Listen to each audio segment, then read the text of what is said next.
राष्ट्रपति द्रौपदी मुर्मू, आपका खून उस वक्त नहीं खौलता जब उज्जैन के सड़क किनारे एक व्यक्ति एक गरीब महिला के साथ बलात्कार करता है और उस कुकर्म को कैमरे पर कैप्चर किया जाता है और उसको बचाने की कोई कोशिश नहीं करता। जब उत्तर प्रदेश के सिद्धार्थ नगर में एक एम्बुलेंस के अंदर एक औरत के साथ बलात्कार करने की कोशिश की जाती है और जब वो मना कर देती है तो उसे और उसके पति को एम्बुलेंस से उतार दिया जाता है, नतीजा पति की मौत। तब आप भयभीत महसूस नहीं करती? तब आपका खून नहीं खौलता? या कहीं ऐसा तो नहीं है कि आपका खून सिर्फ शर्तों पर खौलता है, यानी कि जब कोई अपराध विपक्ष के किसी राज्य में होता है तब जाकर आपका खून खौलता है? वैसे आपका खून नहीं खौलता है। हर गुजरते दिन के साथ यह देश, इस देश की औरत के लिए नर्क में तब्दील होता जा रहा है। इस समाज का मर्द, इस समाज की पॉलिटिकल पार्टीज, इस समाज का मीडिया देश की औरत के खिलाफ रेप को एक हथियार के तौर पर इस्तेमाल कर रहा है। और यह बात मैं पूरी जिम्मेदारी के साथ कह रहा हूं। दो घटनाएं जो सामने आ रही है ना दोस्तों, वो सिहरन पैदा करने वाली हैं। मध्य प्रदेश के उज्जैन में सड़क किनारे एक आदमी एक गरीब महिला को शादी का झांसा देकर, शराब पिलाकर उसके साथ बलात्कार करता है, खुलेआम सड़क के किनारे। और जब वो ये कर रहा होता है तो कैमरे पर उसे कैद किया जाता है। औरत थाने जाती है, शिकायत करती है, आदमी की गिरफ्तारी हो जाती है। मगर मैं आपसे पूछना चाहता हूं, ये जो बलात्कारी है लोकेश, उसमें इतनी हिम्मत कैसे आई? वो सड़क किनारे ये सब कैसे कर रहा था? जब वो ये सब कर रहा था तो वो ये जानता होगा कि उसके इस कुकर्म को कैमरे पर कैप्चर किया जा रहा है, मगर उसके मन में डर क्यों नहीं है, मैं समझना चाहता हूं। आखिर इस समाज ने, इन सरकारों ने रेपिस्ट को इस तरह की सुरक्षा, इस तरह का आत्मविश्वास कैसे दे दिया, मैं समझना चाहता हूं। और सबसे बड़ी बात, इस समाज में बलात्कार और महिलाओं के खिलाफ अपराध को लेकर ऐसे दोहरे मापदंड क्यों हैं? उत्तर प्रदेश के सिद्धार्थ नगर, एम्बुलेंस के अंदर एक औरत और उसका बीमार पति जा रहे होते हैं। पति बीमार है, एम्बुलेंस के अंदर बैठे लोग पत्नी के साथ बलात्कार करने की कोशिश करते हैं। पत्नी किसी तरह से अपनी इज्जत बचाती है, नतीजा उन्हें एम्बुलेंस से उतार दिया जाता है और फिर पति की मौत। वो परिवार कितने दर्द से गुजर रहा होगा दोस्तों। पहले महिला की इज्जत को तार तार करने की कोशिश की जाती है और उसके बाद पति की मौत हो जाती है। आप कल्पना कर सकते हैं वो महिला किस नर्क से गुजर रही होगी। इसीलिए मैंने उस शब्द का इस्तेमाल पूरी जिम्मेदारी के साथ किया। यह देश औरतों के लिए नर्क बनता जा रहा है। और जब मैं कहता हूं कि इस देश का मर्द, इस देश की पॉलिटिकल पार्टीज, इस देश का मीडिया औरतों के खिलाफ रेप को हथियार के तौर पर इस्तेमाल करता है, तो मैं पूरी जिम्मेदारी के साथ यह बात कह रहा हूं और मैं आपको समझाना चाहता हूं क्यों। मैं आपसे एक सवाल पूछना चाहता हूं। भारतीय जनता पार्टी ने पश्चिम बंगाल में आरजी कर मेडिकल कॉलेज में कितना बवाल किया था। उनके प्रचार तंत्र ने कितना झूठ फैलाया था कि गैंगरेप हुआ है, टीएमसी का कोई मेंबर है, न जाने कितनी बातें कही। सीबीआई इस मामले की जांच कर रही है और आप जानते हैं ऐसी कोई बात सामने उभर कर नहीं आई है। उल्टा हाल ही में जो आरोपी था, जब उसकी बेल का मामला आया तो सीबीआई का कोई भी अधिकारी अदालत में मौजूद नहीं था। क्या सीबीआई आरजी कर मेडिकल कॉलेज में जो बलात्कार और उसके बाद हत्या हुआ है मामले को इतनी गंभीरता से लेता है कि आरोपी का बेल का मामला आता है और वो लोग मौजूद ही नहीं होते अदालत के अंदर? अदालत में इसने सख्त तेवर अपनाए थे। मगर आज जो मैं आपको कहने का प्रयास कर रहा हूं कि जब यह घटना कोलकाता में होती है तब इसको लेकर कितना बवाल किया जाता है, झूठ तक बोला जाता है। मगर मैं आपसे पूछना चाहता हूं, क्या हो रहा है उत्तर प्रदेश में? क्या हो रहा है बिहार में? क्या हो रहा है उत्तराखंड में? उत्तराखंड में इसी तरह से एक 11 साल की मां एक नर्स के साथ, पहले उसके साथ दुष्कर्म और फिर उसकी हत्या कर दी जाती है। उत्तराखंड में कितने लोग सड़क पर उतरे, मैं समझना चाहता हूं। बदलापुर में 2 मासूम बच्चों का यौन शोषण होता है। स्कूल चलाने वाला भाजपा गठबंधन का एक नेता। प्राइम टाइम में कितना बवाल होता है, मैं समझना चाहता हूं। बिहार के अंदर एक मासूम के स्तन काट दिए जाते हैं, छाती काट दी जाती है और फिर उसकी हत्या कर दी जाती है। प्राइम टाइम में आपने कितना आक्रोश देखा, इस पर मैं समझना चाहता हूं। इसलिए मैं आपसे पूछ रहा हूं दोस्तों, क्या घटनाओं पर हमारा आक्रोश शर्तों पर निर्भर करेगा? इस बात पर निर्भर करेगा कि अपराधी कौन है? इस बात पर निर्भर करेगा कि अपराध कहां हुआ है? क्या हम महिला सुरक्षा को लेकर इतने संवेदनहीन हो गए हैं? मैं आपसे समझना चाहता हूं क्यों। आखिर क्या वजह है कि महिला सुरक्षा को लेकर हम इस कदर संवेदनहीन होते जा रहे हैं? और मीडिया, मैं आपको याद दिलाना चाहूंगा दोस्तों, जब 2012-13 में निर्भया कांड हुआ था, निर्भया कांड के दौरान उसके जो रेपिस्ट और हत्यारे थे, उनका एक वकील था एपी सिंह। ये एपी सिंह आज भी अनर्गल बयान देता है। उस वक्त इसका एक बयान आया था कि अगर मेरी बेटी इस तरह से रात को 12 बजे जाती ना, तो मैं उसको ठिकाने लगा देता। यह एपी सिंह का बयान था। यह सिर्फ एक व्यक्ति का बयान था दोस्तों, और एपी सिंह को पूरे समाज ने कटघरे में रखा था, पूरे समाज ने। मैंने खुद उसका इंटरव्यू किया था और उसकी बखिया उधेड़ दी थी। उस वक्त एक एपी सिंह था दोस्तों, आज पूरा मीडिया एपी सिंह बन गया है। पूरे मीडिया की सोच वैसी हो गई है। आपको याद है हाथरस, जब रातों रात पेट्रोल डालकर गुड़िया का शव जला दिया गया था। मैं नहीं भूला हूं, वो तिहाड़ी पत्रकार, उसने बाकायदा एक कार्यक्रम चलाया था जिसमें कहा था कि ये जो हत्या हुई है ये ऑनर किलिंग है। वो जो गुड़िया थी जिसकी मौत हो गई थी, उसके चरित्र पर बाकायदा उस चैनल ने सवाल उठाए थे। और ऐसी ही कुछ बात मैंने रिपब्लिक न्यूज में सुनी थी। यानी कि चूंकि सत्ता में भारतीय जनता पार्टी थी, मुख्यमंत्री आदित्यनाथ थे, इसीलिए यहां पीड़ित पर ही निशाना साधा जा रहा था। मैं नहीं भूला हूं कि प्रशासन ने किस तरह से गुड़िया के परिवार को धमकाया था कि आज तो यहां मीडिया है, उसके बाद तुम क्या करोगे? जब मीडिया चली जाएगी उसके बाद तुम क्या करोगे? कहने का अर्थ क्या है दोस्तों? कहने का अर्थ यह है कि पहले जब निर्भया कांड होता है तो इक्का दुक्का व्यक्ति सामने आते हैं जहां निर्भया के चरित्र पर सवाल उठाए जाते हैं। आज मीडिया अपने पॉलिटिकल हुक्मरानों को बचाने के लिए पीड़ितों पर निशाना साधता है। पीड़ितों से सवाल ही नहीं होता है। आपके सामने जीती जागती मिसाल है पहलवानों के संघर्ष की। याद कीजिए, महिला पहलवान संघर्ष कर रही थीं। मीडिया हाउसेस बृजभूषण शरण सिंह के पक्ष में आए थे। विनेश फोगाट कांग्रेस ज्वाइन कर लेती हैं और उसके बाद एएनआई बृजभूषण शरण सिंह का इंटरव्यू करता है, जिसमें बृजभूषण शरण सिंह लगातार विनेश फोगाट पर हमला करता है, बजरंग पुनिया पर हमला करता है। मैं सरकारी न्यूज एजेंसी एएनआई से समझना चाहता हूं कि जब कटघरे में भारतीय जनता पार्टी होती है, क्या तब भी तुम इस तरह से इंटरव्यूज करते हो? नहीं, तब पूरा प्रयास होता है बीजेपी को बचाने का।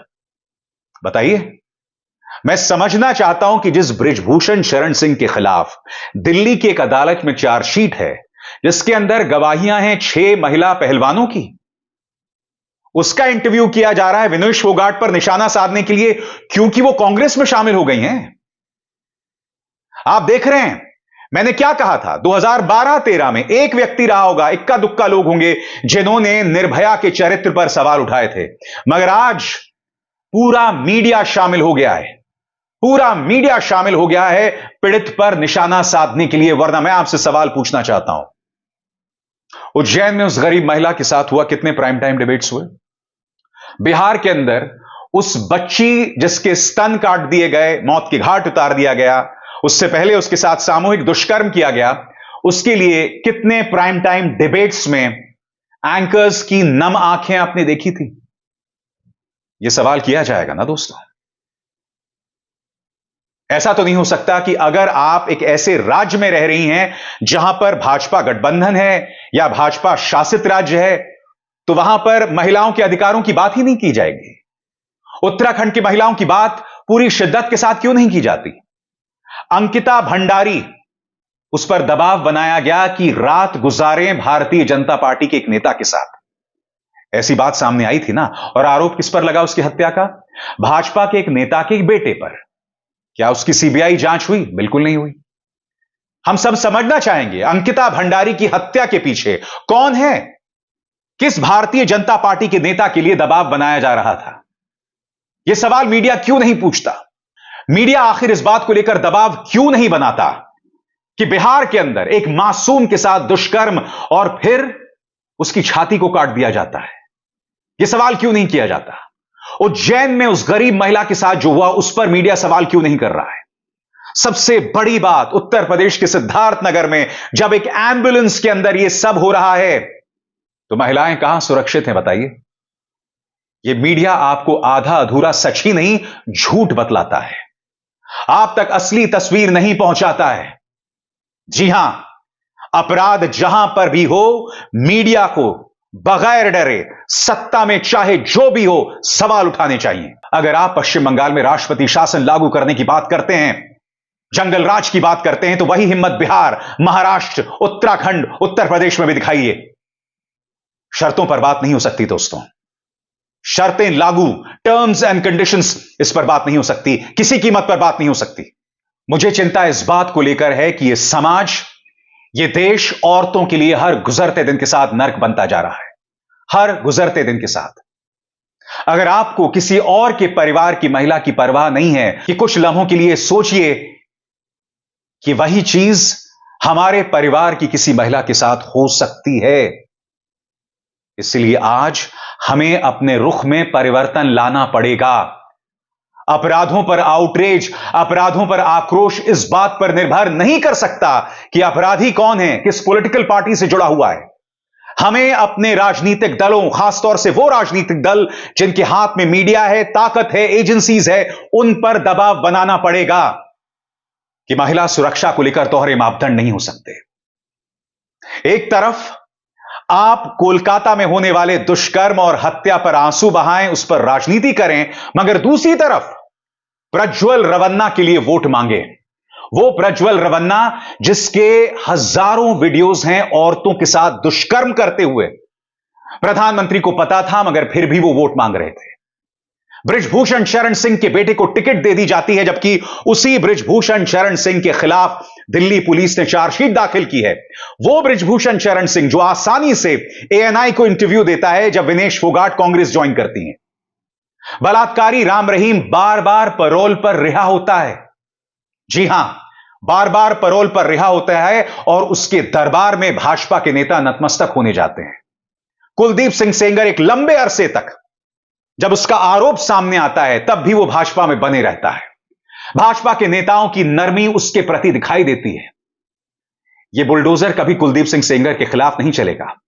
भारतीय जनता पार्टी के आईटी सेल के उन 3 गुर्गों के खिलाफ नहीं चलेगा जिन पर आरोप है आईआईटी बीएचयू की छात्रा के साथ दुष्कर्म करने का।